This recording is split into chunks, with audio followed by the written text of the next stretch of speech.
What's up, my sensual otakus? 2025 is about to be the year that I pour into my anime, cosplay, and gaming content. I'm going to focus on YouTube, Twitch. I'll also post stuff on Snapchat and also Red Note. The other apps, me and the other apps are beefing right now. Of course, y'all know the TikTok shut down and I ended up deleting my account, not on purpose.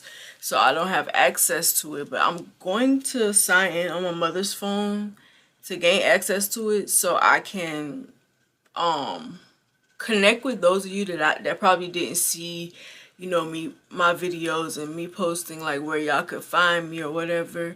So I will do that. And while TikTok is still alive for the next 60 days, I'll use it to transfer my followers from there to other platforms. But right now I'm focusing on YouTube. And then I have my Twitch that I created a while ago. I'm going to start using it though. Okay, so I'm going to do a series of videos. They're not going to be a part of a series, and maybe they will. I don't know. But I'm going to record. Also, excuse the fact that I don't have, you know what? Never mind. We don't apologize for being human. Okay? But let's go ahead and get into this video.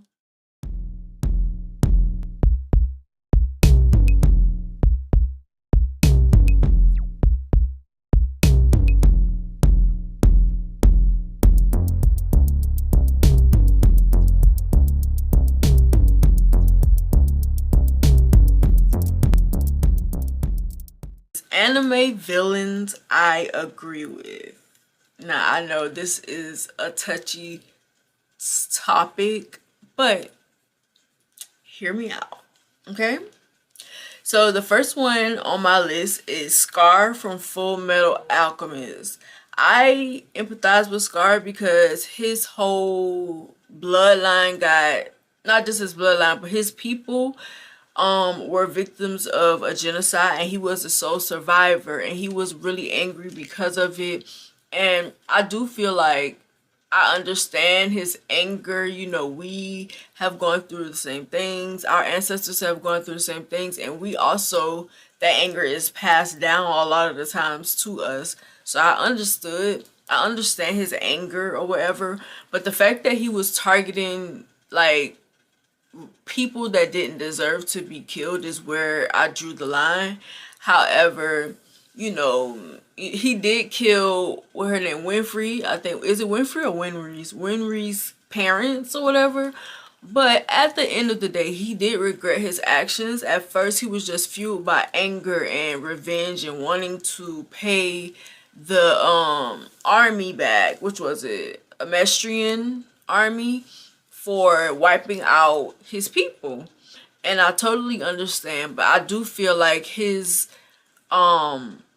desire for vengeance overrode his, empathy, understanding, and being able to decipher the people who were a part of the army that were not bad people, like those doctors.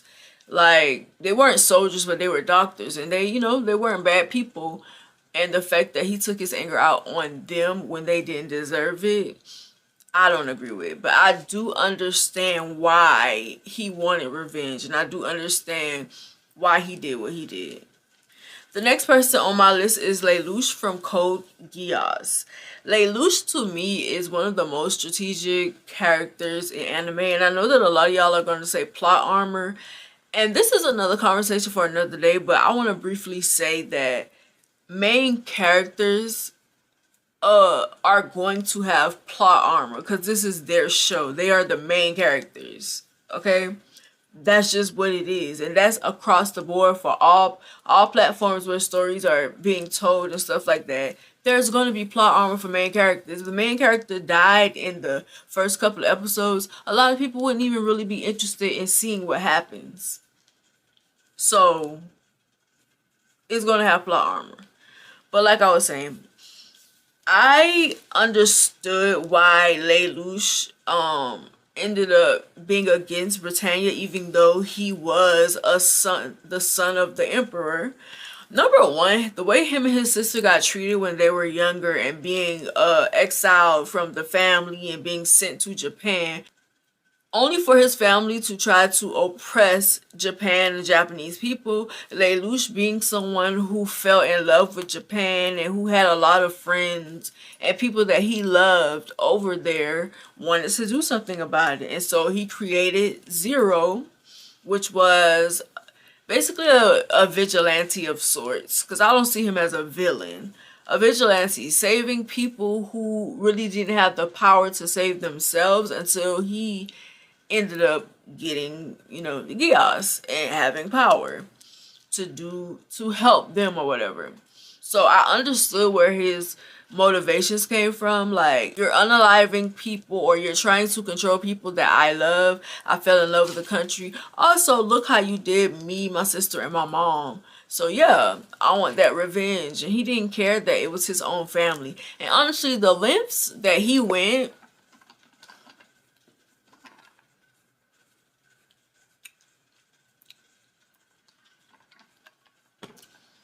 and the sacrifices he made is something that you don't generally see from a supposed villain in anime.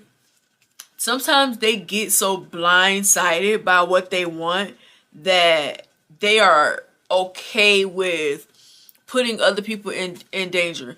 Lelouch was willing to sacrifice his own life to free the Japanese people. And how could you hate on that? The third person on my list is Itachi from Naruto. Now, there is no secret that I don't really like the Uchihas because I feel like they are entitled. I feel like they don't deal with anger and trauma and things in a healthy manner.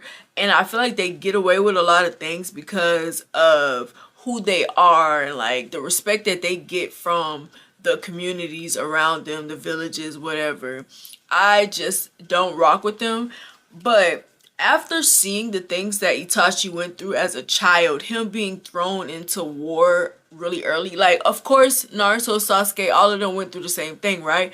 But I kind of feel like Itachi had a bigger burden on him because not only was he, like, thrown into war as a child, the only person that he really felt a closeness to was his brother Sasuke. He wanted to protect Sasuke, and so when he found out that his family was planning a coup, they and Danzo told him, either you kill your family or we wipe out all of y'all, and including your brother. He wanted to save his brother, so he made that tough decision to do so. And then he purposely made Sasuke hate him because he felt like for what he did, he deserved to be eliminated for that. And the one person he wanted to do that was his brother, this person that he loved so much. And of course, Sasuke did not know that Itachi loved him and he was doing these things to protect him. So he was also angry and did a lot of things because of that anger. However, in that moment where he finally was face to face with Itachi and he learned what happened and all of these things, and like, even though he still killed him, I feel like he forgave his brother in that moment. I think that was like the first step for Sasuke learning how to deal with his emotions in a more healthy way. Even though he went off the deep end when he found out what happened, eventually he realized that he did not know how to express himself, whether that be love, anger, whatever. They all just kind of felt the same to him.